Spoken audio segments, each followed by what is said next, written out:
नमस्कार, सुहासिनीज लाईफस्टाईलमध्ये तुमचे खूप खूप स्वागत आहे. मागच्या व्हिडिओला अगदी छान छान कमेंट्स केल्या, त्यासाठी तुमचे मनापासून आभार आणि धन्यवाद. परत रोजचीच सकाळ आणि रोजच्या सकाळीच रात्री जे पुस्तकं असेच पडलेले होते डायनिंग टेबलवरती, नंतर आपलं सोप्यावरती ते उचलून घेतले. सोपा जरा नीटनेटका केला आणि मला आज मसाला, हळद, तिखट दळायला जायचं होतं. त्यासाठी मी डब्यांची तयारी करत होती. डबे घासून घेतलेले होते, पुसून घेतले आणि ऊन आलेलं होतं गॅलरीत, तर उन्हामध्ये वाळवण्यासाठी ठेवून दिलेले होते. यावर्षी मला जरा जास्तच लेट झालेला आहे मसाला, तिखट आणि हळद दळण्यासाठी. रोज विचार करायची की उद्या जाऊ, त्यामुळे खरं तर राहून जात होतं आणि कंटाळा. आता मी मागच्या वेळेस किराणा घ्यायला गेली होती तर त्यावेळेस किराणा आणतानाच मी हळद म्हणजे हळदीचे तुकडे आणि आपलं मसाल्याचा बॉक्स घेऊन आलेली होती. किराणा दुकानातूनच घेतलेला होता. नेहमी मी म्हणजे हळद तर किराणा दुकानातून घेते, पण बऱ्याचदा आमच्या इथे काकाजी मसाले कांडप आहे, तिथूनच मिरच्या नंतर हे पण घेत असते मसाल्याचं पॅक. तिथेच दळून घ्यायचं, भाजून घ्यायचं. पण यावेळेस मला जाणं काही शक्य होणार नव्हतं एवढ्या लांब जायला, म्हणून मग मी दुकानातूनच आणून घेतलेलं. तर हे अर्धा किलो मसाल्याचं पॅक आहे. त्यासोबत किसलेलं खोबरं पण घेऊन आली होती, कारण की फ्रेश असतं तिथे किसलेलं खोबरं. म्हणजे आपल्या वाट्यांचं जसं काळपटपणा असतो सगळं तसं असतं. तर ते पण घेतलेलं आणि धणे घेतलेले. या मसाल्याच्या पॅकमध्ये धणे पण असतात आणि खोबरं पण असतं. अर्धा किलोचं मसाल्याचं प्रमाण आहे हे. पण मला आईने सांगितलं होतं की 3 पाव धणे घे अर्धा किलो मसाल्याला, म्हणून मग मी अर्धा किलो जास्त आणले होते. एकूण 1 किलो धणे झाले, तर मग मी पाव किलो घरासाठीच काढून घेतले आणि बाकीचं मी त्यात मिक्स करून दिलेलं. खोबरं पण जसंच तसं जे पॅक होतं ते मी घेऊन घेतलेलं आणि किसलेलं खोबरं पण त्यात ॲड केलेलं आहे 3 पाव. तर मला आता दही वगैरे लावून घ्यायचं होतं. मी एक्झिबिशनचा व्हिडिओ दाखवला होता, तर त्यावेळेस मी हे घेतलं नव्हतं भांडं. आणि मग नंतर गावाला जाण्यापूर्वी मी मैत्रिणीसोबत परत एकदा डोंगरे वसतिगृहाला गेली होती, तर त्यावेळेस मी ते दह्याचं भांडं घेतलं होतं. एक भांडं 450 रुपयाचं होतं. हे येल्लो कलरचं आणि ब्ल्यू कलरचं 350 रुपयाचं होतं. छान आहे, दह्यासाठी मस्तच दही सेट होतं. आणि दही लावण्याची पद्धत पण योग्य असली की खडेदार दही व्हायला नक्कीच म्हणजे मदत होते. आणि महत्त्वाचं म्हणजे स्वयंपाक करणं, दही लावणं या गोष्टी इंटरेस्टिंग आहेत. जर ज्या दिवशी आवड असते त्या दिवशी अगदी साध्यातल्या साधी भाजी पण आपली मस्तच होते, अगदी चविष्ट होते. आणि कधीतरी खूप सारा स्वयंपाक करतो पण मन नसेल तर तो स्वयंपाक पण चांगला होत नाही. तुम्हाला जरा आवाज येऊ शकतो फॅनचा, कारण की इतकं गरम होतं आहे. मी दरवेळेस आवाज देताना फॅन बंद ठेवत असते, पण आज मला शक्यच होत नव्हतं, खूप गरम होत होतं. मी दही लावताना नेहमी साय पण टाकते आणि ती साय बाजूला काढून त्याचंच तूप करत असते. या कपात मी आधी दही लावलेलं होतं, तर इतकं छान सेट झालेलं होतं मलाच ते दही म्हणजे पर्सनली दही आवडत नाही मला इतकं, पण असं सेट झालेलं दही बघितलं तर मलाही छान मोह आवरला जात नाही आणि सारखं बघावंसं वाटतं. नवीन काही भांडं असलं तर ते कधी एकदा वापरू असं तुम्हालाही होतं का? मलाही होतं बरं. मला भांडी वापरायला खूप आवडतात, म्हणून मग ते जास्तच इंटरेस्टिंग वाटतं. मला पण तसंच झालेलं होतं. आधी मी ब्ल्यू कलरच्या भांड्यात दही सेट केलं होतं, नंतर आपलं या येलो कलरच्या भांड्यात आज सेट करत होती. मला मागच्या व्हिडिओमध्ये या कपाविषयी विचारलं होतं. या कपाची किंमत 180 रुपये आहे आणि ते मी किराणा दुकानातूनच घेतलेला आहे. तो म्हणजे बऱ्यापैकी सिरॅमिकच्या वस्तू तिथे मिळत असतात, तर त्यावेळेस मी घेतलेला. चहा पिण्यासाठी तो योग्य नाही, कारण की त्याची साईज फार मोठी आहे. तो आपलं सूप वगैरे पिण्यासाठी योग्य आहे. नंतर मी त्याचा वापर दह्यासाठी करते, मला छान वाटतं तो. लग्न झाल्यानंतर सुरुवातीला माझ्या सासूबाई नेहमी सांगायच्या की पातेल्यातलं साय आजूबाजूला भरपूर प्रमाणात लागलेली असते. माझे सासरे पण असं काढून व्यवस्थित मग चहा बनवायचे. आणि मला पर्सनली दूध आवडत नसल्यामुळे मला ते काही आवडायचं नाही. मला असं वाटायचं, अरे हे पण मी डायरेक्टली दूध संपलं की ते पातेलं घासायला टाकून द्यायची. पण हळूहळू समजत गेलं की त्या आजूबाजूचं जे कॉर्नर्स असतात त्याला चांगल्यापैकी म्हणजे साय लागलेली असते आणि मोठे आपल्याला समजून चांगलं सांगत असतात, पण त्यावेळेस आपल्यालाही तितकं म्हणजे डोकं राहत नाही मला असं वाटतं. म्हणजे समजून घेण्याची आपल्याला त्यावेळेस म्हणजे ऐकून घेण्याची मनस्थिती नसते. तरुण वय असतं, मला असं वाटायचं किती ती कंजूशी करताय, ते पातेल्याचं बाजूचं पण काढून घेताय. पण आज मी स्वतः ते करते आणि बरेच जण तर ना ह्या पातेल्यामध्ये कणिक पण मळून घेतात, कारण की ते दुधाचं वगैरे वाया नको जायला किंवा पाणी टाकतात आणि पाण्याचा वापर करून कणिक भिजवतात. किती म्हणजे हळूहळू वयानुसार आपण परिपक्वता येत जाते आपल्याला आणि मग मागे झालेल्या चुकांचं आपल्याला हसू येतं. नंतर कधीतरी वाईट वाटतं की आपण असं म्हणजे त्यावेळेस समजून घ्यायला हवं होतं. आता ती परत वेळ येऊ नाही शकत, पण कमी वयामध्ये आपण एक वेगळ्या धुंदीत जगत असतो. आम्ही लहान असताना आई ज्याही वेळेस आम्हाला मार्केटमध्ये दुकानांमध्ये घेऊन जायची, स्टेशनरीच्या किंवा किराणा, मग ना काही वस्तूंवरती फ्री दिलेल्या असतात, पण दुकानदार लोक आपल्याला ते देत नाही. असं मोठ्या शहरात होत नाही, पण लहान गावांमध्ये नक्कीच होतं. माझ्या आई ना मग वाचून ना मागायची ती वस्तू की याच्यावरती हे फ्री आहे, मग विचारायची अजून काय फ्री आहे, आणि आम्हाला ना खूप लाज वाटायची त्यावेळेस.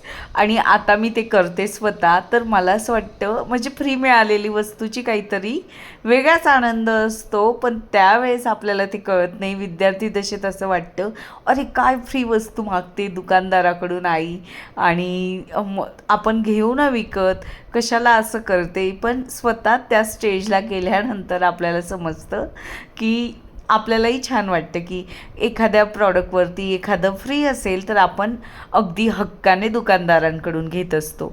मग मला इडली आणि डोस्यासाठी ना डाळ तांदूळ भिजवायचे होते. तुम्ही कसं प्रमाण घेतात बरं? मी तर ना 3 वाट्यांना 1.5 वाटी डाळ घेत असते. 3 वाट्या जर तांदूळ घेतला आणि 10-12 मेथीचे दाणे टाकत असते. तर मला ना लक्षातच नव्हतं की माझे मेथीचे दाणे मी मसाल्याच्या डब्यात सगळे टाकून दिलेले, जेवढे शिल्लक आहेत ते, आणि बरणी खाली मी शोधत होती. ॲक्च्युली काय झालेलं, मला ना एका प्रॉडक्टचा व्हिडिओ करून द्यायचा होता, तर तो व्हिडिओ करणं त्या टेन्शनमुळे ना समोर वस्तू होत्या तरीही मला दिसत नव्हत्या. आज माझ्याकडून असं होत होतं. डाळ तांदूळ धुवून ही बकेट मी स्पेशली झाडांच्या पाण्यासाठी ठेवली आहे की डाळ तांदूळ धुतले की त्यात मी पाणी टाकत जाते आणि मग नंतर ते सगळं पाणी मी झाडांना टाकून देत असते. पण नंतर लक्षात आलं मी आधी 3च वाट्या तांदूळ घेणार होती, पण विचार केला मिस्टर पण येणार होते, सुट्टी होती, तर मग आपण जास्तच घेऊया, डोसेही होतील आणि इडलीही होईल. म्हणून मग मी अजून दुप्पटने तांदूळ घेतले आणि या भांड्यात काही मावणार नव्हते, म्हणून मग मी टोपलीत परत टाकले आणि झाकून वगैरे व्यवस्थित 3-4 पाण्याने धुवून घेतलं आधी, आणि स्वच्छ पाणी जोपर्यंत येत नाही तोपर्यंत मग स्वच्छ पाणी आल्यानंतर मी असं झाकून ठेवते. अगदी छान होऊन जाते इडली वगैरे आणि डोसा पण. तीळ ना आता पावसाळा सुरू होईल म्हणून मग मी भाजून ठेवत होती, कारण की याला लुमसं लवकर लागतं तिळीला, आणि ही गावरानी तीळ आहे तर तिला तर लवकरच लागतं. तुम्ही काय म्हणतात काय माहिती, आमच्याकडे ना असं तीळ एकमेकाला चिपकून जे तयार होतं ना त्याला लुमसं म्हणतात, म्हणजे कीड वगैरे असं ते धनुरे किडे वगैरे पडतात. तर म्हणून मग मी 1 किलो तीळ होती ती संपूर्ण असं व्यवस्थित, खूप जास्तही नाही भाजली, मीडियम भाजून घेतली. माझ्याकडे ना एक्स्ट्रा फोडलेलं खोबरं होतंच. मागच्या वेळेस तुम्ही ग्रेव्ही बघितली होती, तर यावेळेस मी काय केलं, रात्री मी डोसे बनवणारच होती तर मी दुपारीच त्याची म्हणजे डोस्यांसाठी चटणी बनवून घेतली. खोबरं घेतलं, अगदी थोड्याशा डाळ्या घेतल्या, 2-3 पत्ते पुदिन्याचे घेतले, थोडी कोथिंबीर घेतली, लिंबू पिळला, मिरची घेतली आणि कढीपत्ता, थोडे 4-5 पानच टाकले होते. हे सगळं मी, आणि थोडी साखर पण टाकली. यामुळे ना चटणीचा ना कलर टिकून राहायला मदत झाली मला असं वाटतं. नाहीतर पुदिना कोथिंबीर जर टाकलं ना लगेच थोड्या वेळानंतर काळपट पडते. आणि थोडं गार पाणी, मी माठातलं पाणी यूज केलं होतं दळताना. मग संपूर्ण जेवण वगैरे झालं, सगळं आवरलं आणि मग मी गॅस ओटा आवरायला घेतला. गॅस ओटा बऱ्यापैकी चिकट झालेला होता आणि चिमणीही मला स्वच्छ करायची आहे, पण वेळच मिळत नाही आहे. करावं लागेल, वेळ काढावा लागेल. आणि त्यानंतर मग मी आजूबाजूला मला जरा लाल असे तेलाचं डाग दिसत होते, तेही घासून काढले मी. माझी स्पंज घासणीनं जरा खराब झाली होती, ती मी फेकून दिलेली. म्हणून मग मला रेग्युलर आपल्या भांड्यांच्याच घासणीचा वापर करावा लागला. नाहीतर मग मी येल्लो आणि ग्रीन जी स्पंज घासणी असते ना, तिचा वापर करते. तिच्याने रॅश वगैरे पण पडत नाही. मग येल्लो भागाचाच वापर करायचा, की जेणेकरून गॅस शेगडी किंवा किचन ओटा असा छान म्हणजे रखरखीत नाही दिसत, चांगलाच दिसतो. नंतर गॅस ओटा मी धुवून घेतला आणि मग नंतर पुसून घेतलेला आहे. गॅस ओटा जेव्हा गच्च भरलेला असतो ना वस्तूंनी, त्यावेळेस असं वाटतं, अरे बापरे, हे कधी एकदाच आवरलं जाईल की नाही, हे पण आपल्याला प्रश्न पडतो. पण ज्यावेळेस आवरलं जातं ना, त्यावेळेस फार छान वाटतं. म्हणजे अगदी रिलॅक्स फील होतं. असं वाटतं सगळं आपलं म्हणजे काम संपलेलं आहे, कामाचा ताण संपलेला आहे, कामं कमी झालेली आहेत, असं फिलिंग यायला लागतं आणि रिलॅक्स असं आपली दुपार होते. प्रत्येकाचा अनुभव हा वेगवेगळा असतो. प्रत्येकाचं म्हणजे फील करण्याची पद्धती वेगवेगळी असते. मला एकदा गॅस ओटा स्वच्छ केल्यानंतर खूप रिलॅक्स असं फील होतं. आजची दुपारची तरी कामं संपलीत ही भावना निर्माण होत असते. म्हणून मग मला ते आवडतं की गॅस ओटा स्वच्छ झाला तर झालं काम. जिरे आणि धणे घेऊन भाजून घेऊ अगदी नॉर्मल, आणि मिक्सरवरतीच त्याची पूड बनवून घेऊ थोडासा हिंग टाकून. पण तेवढ्यात विचार आला की नंतर करूया, कारण की मला त्या प्रॉडक्टचा व्हिडिओ करायचा होता. संध्याकाळ झाली होती, मिस्टरांनाही जायचं होतं. म्हणून मग थोडी घाई होती. तर या सगळ्या गोष्टींना थोड्या शांततेत केल्या तर बऱ्या होतात. मला मेथीचे मुटकेही बनवायचे होते आणि कांदेही संपले होते. बाजारात जायचं होतं, ज्वारी दळून आणायची होती, तांदूळ पण दळून आणायचे होते. थोडंसं तांदूळचं पीठ असलं घरात तर काही पदार्थ करायला सोपे जातात, म्हणजे ते पदार्थ असे क्रिस्पी होण्यासाठी मदत होते म्हणून. मग भांडी वगैरे लावून घेतली की आल्यानंतर जास्त काम नको, गॅस ओट्यावरती पसारा पण नको. चहा वगैरे पण बनवायचा होता. तर अशी उन्नतीची मध्ये मध्ये बडबड चाललेली होती. तिला मखाणे भाजून हवे होते. मी सांगत होती की नंतर भाजूया, तू जेवण करून घे, वरण भात आहे.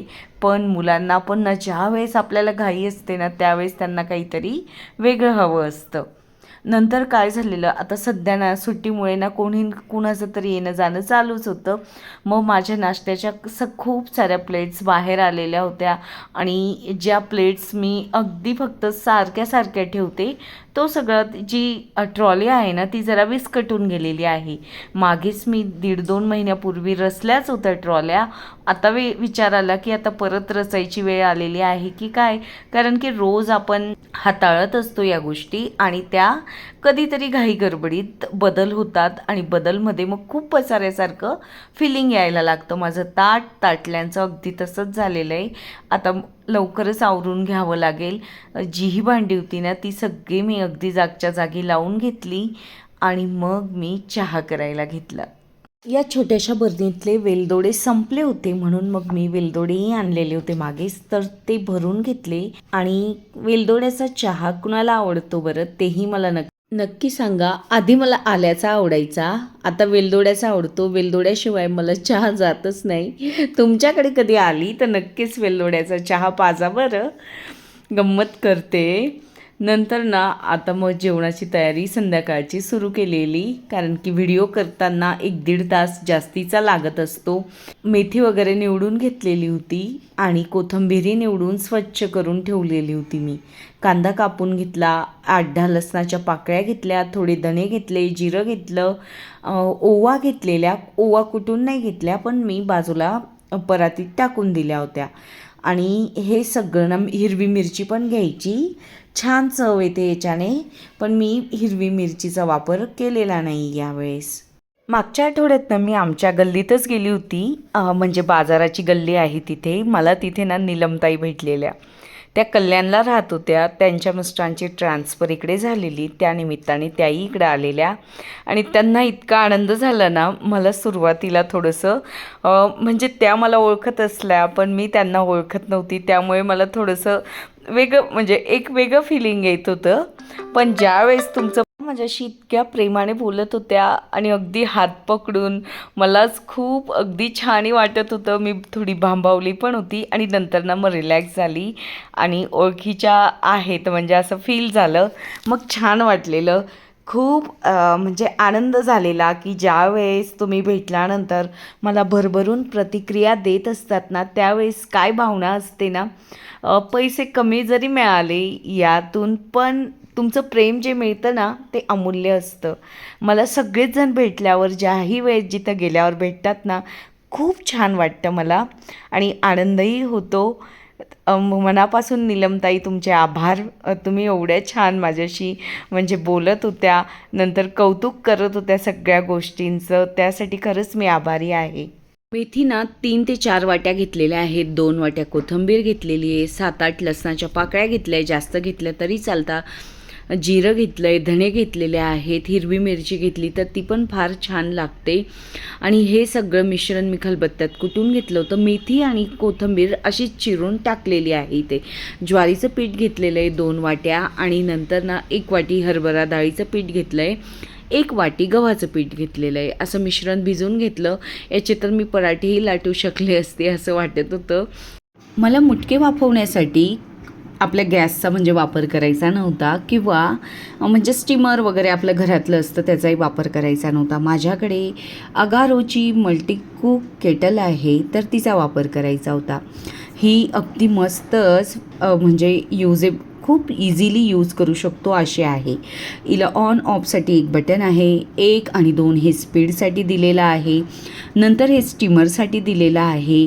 तिची कॅपॅसिटी 1.2 लिटर आहे आणि यामध्ये आपण अंडे उकळू शकतो. अनेक प्रकारचं जेवण बनवू शकतो. जे सिंगल्स असतात म्हणजे ज्यांचं लग्न झालेलं नसतं किंवा ट्रॅव्हलिंगवाले असतात ना, ज्यांना ट्रॅव्हल करायला आवडतं किंवा बाळ असेल छोटं तर बाहेर फिरायला जायचं आहे, त्याचं जेवण बनवण्यासाठी हे अगदी उपयुक्त आहे आणि घरी आपल्यासाठी तर छानच आहे.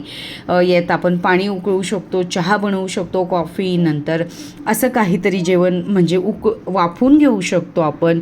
अंडे उकळू शकतो, मॅगी, भात, पुलाव, नंतर अनेक अन्नपदार्थ यामध्ये आपण बनवू शकतो.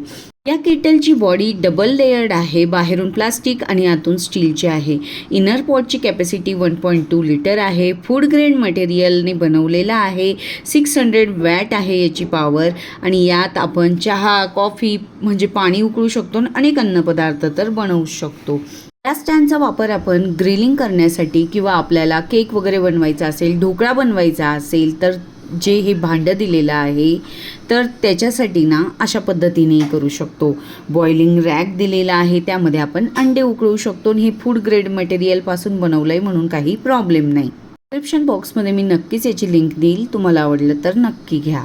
मला मुटक्यांना ना फोडणी देऊन घ्यायची होती. अगदी तीळ वगैरे थोडंसं कढीपत्ता वगैरे टाकून थोडंसं तेल घेतलं आणि त्यामध्येच मी तीळ टाकली. कढीपत्ता तर नव्हता म्हणून मग मी कढीपत्त्याचा वापर केलेला नाही. थोडं तिखट मसाले आपण काहीही ॲड करू शकतो. हे मुटके भाजताना किंवा कांदाही कापून ॲड करू शकतो. पण असंच मला जसे आपली आळूची वडी असते ना तसंच करून घ्यायचे होते. अगदी कमी तेलामध्ये मी हे सगळे असे छान फ्राय करून घेतले, शॅलो फ्राय. ते लागतात चवीला, कमी तेलामध्ये छान बनतात.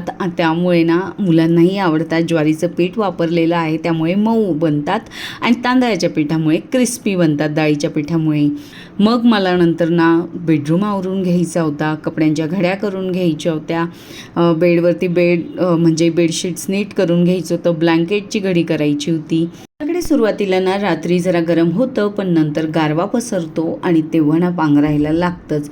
आणि सध्या इतके डास झालेले आहेत आमच्याकडे, काय सांगू, आमच्याकडे इतक्या वरती कधीच डास येत नव्हते पण यावर्षी काय झालं काय माहिती, त्यामुळे इतका त्रास होतो आहे ना रात्रीचे 12, 1, 2 तर कधी कधी मागच्या आठवड्यात म्हणजे झोपच होत नव्हती. डास मारण्यातच संपूर्ण वेळ जात होता असं म्हटलं तरी चालेल. बेड आवरून घेतला, ब्लँकेटची घडी केली आणि माझा ब्रश नेमका कुठे ठेवला गेलेला आहे ना, मला सापडतच नाही आहे. त्यामुळे हातानेच मी नीट केली. प्रेसचे कपडे आलेले होते, ते मला व्यवस्थित ठेवायचे होते, म्हणून मग मी बेडवरती असे रचून दिले. जसा वेळ मिळेल तसं कपाटाचा एक कप्पा खाली करेल आणि त्यांना व्यवस्थित ठेवून देईल. एकदा रूम आवरला ना फार छान वाटतं. मला मागच्या व्हिडिओमध्ये ताईंनी सांगितलं होतं, मला आता त्यांचं नाव नाही आठवते, आणि मागच्या व्हिडिओच्या म्हणजे कमेंट्स वाचायला आता जरा घाई झालेली आहे म्हणून त्यांचं नाव घेत नाही. त्यांनी म्हणजे घराचं वरचं जे POP केलेलं असतं ना ते दाखवा सांगितलेलं होतं. ह्या रूममध्ये गेली, मला अचानक आठवलं, तर त्याचं POP अगदी साधंच केलेलं आहे घरात, खूप फॅन्सी वगैरे असं काही केलेलं नाही आहे. मग आली मी, मसाले दळून आणलेले होते, तर मसाले भरून घ्यायचे होते मला बरण्यांमध्ये. सकाळीच मी बरण्या वगैरे घासून ठेवलेल्या होत्या डब्यांसोबतच, त्या छान उन्हात वाळल्या पण होत्या. आणि आधी मी ना मसाला भरला, नंतर हळद भरून घेतली. मला आधी असं वाटत होतं बरणीकडे बघून की मसाला मावतो की नाही, पण अगदी व्यवस्थित त्यात ॲडजस्ट झालेला ना. बऱ्याचदा खानदेशी मसाल्याबद्दल कमेंट्स येतात की कसा बनवता, पण मी खरंच यात पारंगत नाही, म्हणून मग मी काही सांगू शकत नाही. दुकानातून आणला, भाजून घेतला आणि दळून आणला, एवढंच केलेलं आहे. दरवेळेस तर मला आई देत असते आणि मी स्वतः जरी दळला तरी आईसोबत असते, म्हणून मग मला एवढं त्याच्यातलं नाही शिकायचं आहे, पण नक्कीच शिकेल आता लवकरच. पुढच्या वर्षी नक्कीच मी असं प्रॉपर दाखवण्याचा प्रयत्न करेल. आणि आपले भरपूर असे कुकिंग चॅनल आहेत त्यावरती दिलेलं असतं, म्हणून मग मी पण डिटेलमध्ये डीपली असं भाजण्याचं वगैरे दाखवलं नाही, कारण की घाईच मला इतकी झाली होती. आदल्या 2 दिवस पाऊस आलेल्यामुळे ना मला असं वाटलं आता एकदाचा पाऊस बंद होणार नाही आणि मग माझा मसाला, हळद, तिखट सगळं राहून जाईल, म्हणून मग मी हे सगळं करून आणलं. मी जिथून हळदचे म्हणजे खांड घेतले होते ना, तुकडे, तर त्या दुकानातले अगदी चांगली क्वालिटी असते, म्हणून हळदीला इतका छान कलर येतो. चिमूटभर हळद जरी टाकली ना तरी खूप म्हणजे असं मस्तच उपयोग होतो. यावेळेस मी जरा जास्तच दळलेली 2 किलो, कारण की मी झाडांना पण मध्ये मध्ये हळद टाकत असते, मग त्यामुळे लागते. आणि विकतची हळद आणली ना ती महाग पडते, ही तशी घरी दळलेली आपल्याला स्वस्तच पडत असते. त्यात मी तिखट भरणार होती बरणीमध्ये, पण ना 4 किलो होतं. मी ना रसगुल्ला, बेडगी मिरची, चपाटा आणि काश्मीरी मिरची असं मिळून तयार केलेलं आहे. तिखट इतका छान कलर आलेला ना, भाजी अगदी मस्त लाल होते. आणि सोबतच 1 किलो मी काश्मीरी मिरची दळून घेतलेली आहे सेपरेटली. बघू शकतात तुम्ही, मी मसाल्याच्या डब्यात तिखट भरत होती, तर त्यावेळेस ना अगदी छान म्हणजे खूप छान कलर आलेला आहे. पहिल्यांदा माझा एवढा छान कलर आलेला आहे असं म्हटलं तरी चालेल. यापूर्वी येत होता, पण यावेळेस जास्तीचाच आलेला आहे. अगदी म्हणजे गर्दी वगैरे नव्हती कांडपवरती, जिथे दुकानांमध्ये पण गर्दी नव्हती. मग मी आरामात सगळं बघितलं, मग खरेदी केली, त्यामुळे कदाचित झालं असावं, नाहीतर खूप गर्दीत पण खूप गोंधळ होतो. तिखट ना मी काही भरलं नाही काचेच्या बरणीत, कारण की ना ते एवढं 4 किलो ज्यावेळेस पडेल आणि ते उडेल तर चेहऱ्यावरती परत आग होईल, मला असं भीती वाटत होती. कारण मी दळायला गेली होती ना, तर तेव्हा इतकं म्हणजे ते उडत होतं ना, मला एवढं म्हणजे 4-5दा चेहरा धुतला तरीही आग थांबत नव्हती. म्हणून मग मी ना हिंमतच केली नाही त्या बरणीत भरायला, कारण की तिचं तोंड छोटं, तिखट एवढं मोठं आणि चमच्याने पण मला कंटाळा येत होता भरायचा. मग मी विचार केला अगदी निवांत ज्यावेळेस असेल ना त्यावेळेस भरेल. आणि ही काश्मीरी मिरची मी 1 किलो दळलेली आहे, तर ती पण अगदी छान असं मस्तच लाल कलर आलेला आहे, तिला लाल बुंद. म्हणजे जे आपण रेडीमेड घेतो ना ते थोडं वेगळं वाटतं, ते जरा जास्त बारीक असावं की काय दळलेलं. आणि हे थोडं आहे म्हणजे नॉर्मल तिखटसारखंच आहे, पण तसं विकतसारखं नाही, पण कलर अगदी छान तसाच आलेला आहे. आजचा व्हिडिओ बऱ्यापैकी मोठा झालेला आहे, तुम्हाला कसा वाटला तेही मला नक्की सांगणार. या बरण्यांमध्ये मी भरून टाकलं एकदाचं जे भरायचं होतं ते. खाली ताटं ठेवले होते की जेणेकरून तिखट आणि हळद मसाला जास्त खाली पडला तर साफसफाईला त्रास नको, म्हणून बरण्यांनाही मी बाहेरून पुसून घेतलं की जेणेकरून जिथेही ठेवेल कॅबिनेट्स किंवा कपाटात तर मग ते भरायला नको खालचा भाग. नंतर सगळं डायनिंग टेबलवरती भरपूर असा पसारा झालेला होता, तो आवरून टाकला. आता मला फक्त कांदे, लसूण आणि बटाट्यांची सोय व्यवस्थित करायची आहे. कारण की मी ज्या वेळेस ना व्हिडिओ पोस्ट केला होता शॉर्ट किचनचा आणि डायनिंग टेबल हॉलचा होता वाटतं, तर मला बऱ्याच जणांनी म्हणजे एका जणाने कमेंट्स केली होती की डायनिंग टेबलवरती कोणी कांदे लसूण ठेवतं का, आणि त्याला लाईक आले होते. पण ना नेमकं किचन केलं फर्निचर, मिस्टर सांगत होते त्यावेळेस कांदे लसूणसाठी बास्केट कर, पण मी केल्या नाही. मला असं वाटलं काही गरज नाही, पण आता वाटतं. आणि मी आधी ना गॅलरीत ठेवायची कपाटावरती हे स्टँड, पण तिथे कबुतरांचा इतका त्रास असतो ना, म्हणून मग मी तेही बंद केलेलं आहे. तर आता लवकरच मी ना कांदे लसूणसाठी मी मागेही बोलली होती, मी छान अशी म्हणजे ट्रॉली बघितलेली आहे, ती घेणार आहे. ती ज्यावेळेस घेईल त्यावेळेस माझा कांदे लसूणचा नक्कीच म्हणजे प्रॉब्लेम सॉल्व्ह होईल, कारण की ती चाकवाली असल्यामुळे मग ती कुठेही हलवता येईल. डायनिंग टेबल पुसला आणि त्यानंतर लगेच माझं चेअरच्या कवरकडे लक्षात गेलं, तिथे वरण पडलेलं होतं कवर्सवरती.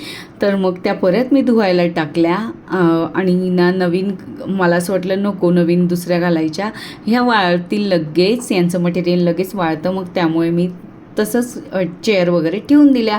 आजचा व्हिडिओ आवडला असेल तर नक्कीच व्हिडिओला लाईक करा, चॅनलला नवीन आले असाल तर चॅनलला सबस्क्राईब करा आणि हाईप करायला नक्कीच विसरू नका. तुमच्या कमेंट्सची मी खूप वाट बघत असते, नक्कीच कमेंट्स करा.